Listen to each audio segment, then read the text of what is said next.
Hello అండి, అందరికీ నమస్కారం. Welcome back to Pooja vlogs. ఇవాళ వ్లాగ్ వచ్చేసరికి ఏంటి అంటే రాశి ఫలము మిథున రాశి గురించి అయితే తెలుసుకుందాము. నిన్న 2 రాశులు తెలుసుకున్నాం కదా, ఇవాళ మిథున రాశి గురించి తెలుసుకుందాము. మిథున రాశి వారికి ఏంటంటే ఆదాయం 14, వ్యయం 2, ఆరోగ్యం 2, అనారోగ్యం 5, రాజ్యపూజ్యం 1, అవమానం 2, సుఖం 6, దుఃఖం 3. శని కొంచెం అనుకూలంగా అయితే లేరండి. ఏదైనా సరే నిదానంగా అవడము, కొంచెం అనుకున్న పని లేట్గా జరగడము, అలాంటివన్నీ జరుగుతూ ఉంటాయి. మన వైపు అనుకూలంగా లేరు కాబట్టి ఏంటి అంటే డబ్బులు ఎక్కువ సంపాదించినా మోసగాళ్ళు ఎక్కువైపోయి మన చుట్టూ మోసం పెరిగిపోతూ ఉండి అవమానాలన్నీ ఎదుర్కోవాల్సి వస్తుంది.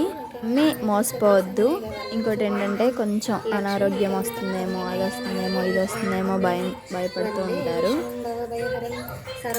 అనుకూలంగా ఉండదు కాబట్టి శని శాంతి, శని స్తోత్రము ఇవన్నీ కొంచెం చదువుకుంటూ ఉంటే మంచి జరుగుతుంది.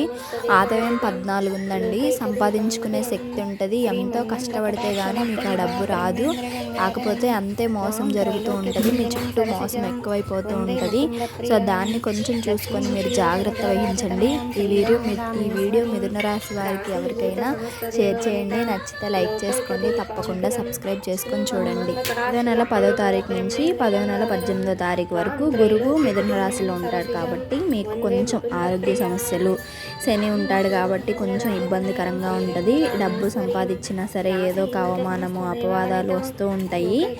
ఏం చేయాలంటే శని శాంతి, శని స్తోత్రము, గురువు దత్తాత్రేయ స్తోత్రము, ఇంకా మన ఇంట్లో ఇష్టదైవము, కులదైవము ఇవన్నీ ప్రార్థించుకుంటూ మీకు వచ్చిన రూపాయిని ఎక్కడ ఖర్చు చేయకుండా జాగ్రత్త వహించి జాగ్రత్తగా చూసి ఆలోచించుకొని ఖర్చు పెట్టుకుంటూ ఉంటే మీకు ఈ సంవత్సరం కొంచెం మంచి ఫలితాలు అయితే వస్తాయి. అక్టోబర్ 18 వరకు ఇలా జరుగుతూ ఉంటుంది. అక్టోబర్ 18 నుంచి డిసెంబర్ అంటే 12వ నెల వరకు గురువు కర్కాటక రాశిలో ప్రవేశిస్తాడు కాబట్టి మీకు ఏది అయినా సరే అనుకున్నది అనుకున్నట్టు జరిగిపోతుంది. లాభాలు వస్తాయి. ఏది అనుకుని కృషి చేసినా సరే ఫలితాలు వస్తాయండి. ఇదైతే ఆ 2 మంత్స్ టైం పీరియడ్. ఇప్పటి నుంచి అవనివన్నీ ఆ 2 మంత్స్లో అయితే ఖచ్చితంగా మీకు అవుతాయి. డిసెంబర్ నుంచి మళ్ళీ విశ్వావసునామ సంవత్సరం, మళ్ళీ ఉగాది అయిపోయి మళ్ళీ కొత్త సంవత్సరం వచ్చే వరకు మళ్ళీ అంతగా అయితే బాగోదండి. సో మీకేంటి అంటే కొంచెం ఆనందం, కొంచెం దుఃఖం, కొంచెం ఆరోగ్యం, కొంచెం అనారోగ్యం అన్నీ మీ చుట్టూ ఉంటాయి. అన్నీ కొంచెం కొంచెంగా అయితే అధికమవుతాయి, తగ్గుతూ ఉంటాయి. ఇంకా మగవాళ్ళు వచ్చేసరికి ఏంటి అంటే మిమ్మల్ని మీరు నమ్ముకోండి, ఎవరిని నమ్మొద్దు. ఎవరితో స్నేహాలు పెట్టుకొని షూరిటీలు కానీ అదని ఇదని ఏ సంతకాలు ఏమీ పెట్టద్దు.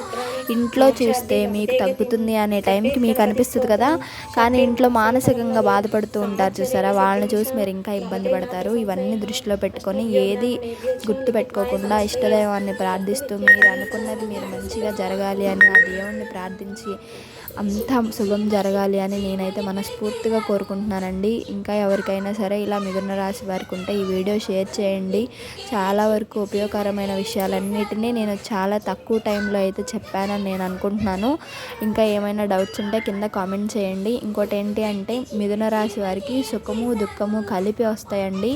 ఏదైనా సరే మీరు ఆలోచించుకొని ఆచితూచి అడుగైతే వేయండి. దేనికి తొందరపడిపోవద్దు. తొందరపడడం వల్ల విజయం రాదండి, అశుభమే వస్తుంది. ఎందుకంటే ఇప్పుడు మీ రాశి ఏంటంటే మిమ్మల్ని నమ్మిన వాళ్ళే మిమ్మల్ని మోసం చేసే అంత పరిస్థితి వచ్చిందనమాట. సో దట్ ఏంటి అంటే మీరు చాలా జాగ్రత్త వహించి ఆచితూచి అడుగులు వేస్తూ సంపాదించుకొని ఉన్నదాన్ని పొదుపు చేసుకొని ఖర్చు చేయకుండా ఆరోగ్యంతో ఉండండి. ఏదైనా ఆరోగ్య సమస్యలు వస్తున్నాయి అనిపించినా సరే ముందుగానే మీరు కొంచెం జాగ్రత్త పడి హాస్పిటల్కి వెళ్ళడము, ఇవన్నీ చూయించుకుంటూ ఇష్టదైవాన్ని ప్రార్థించి శని స్తోత్రము, శనిది ఉంటుంది కదా, నువ్వుల నూనెతో అంతా అభిషేకం చేయించుకోవడము, అట్లా శనివారము గుడికి వెళ్ళి ప్రదక్షిణాలు చేసుకోవడము ఇవన్నీ చేసుకోండి. ఇవన్నీ చేయడం వల్ల మీకు శుభమైతే జరుగుతుంది. ఇంకా ఎవరికైనా అర్థం కాకపోతే కింద నాకు కామెంట్ రూపంలో చెప్పండి, నేను ఖచ్చితంగా తెలియజేస్తాను. ఏమైనా డౌట్స్ ఉండి మాట్లాడాలి అనుకున్నా సరే నంబర్ ప్రొవైడ్ చేస్తాను. ఈ వీడియో మిథున రాశి వారికి షేర్ చేస్తారని నేను అనుకుంటున్నాను. సో అంతే అండి ఇంకా ఈ video. Thank you for watching. Please to subscribe to my channel.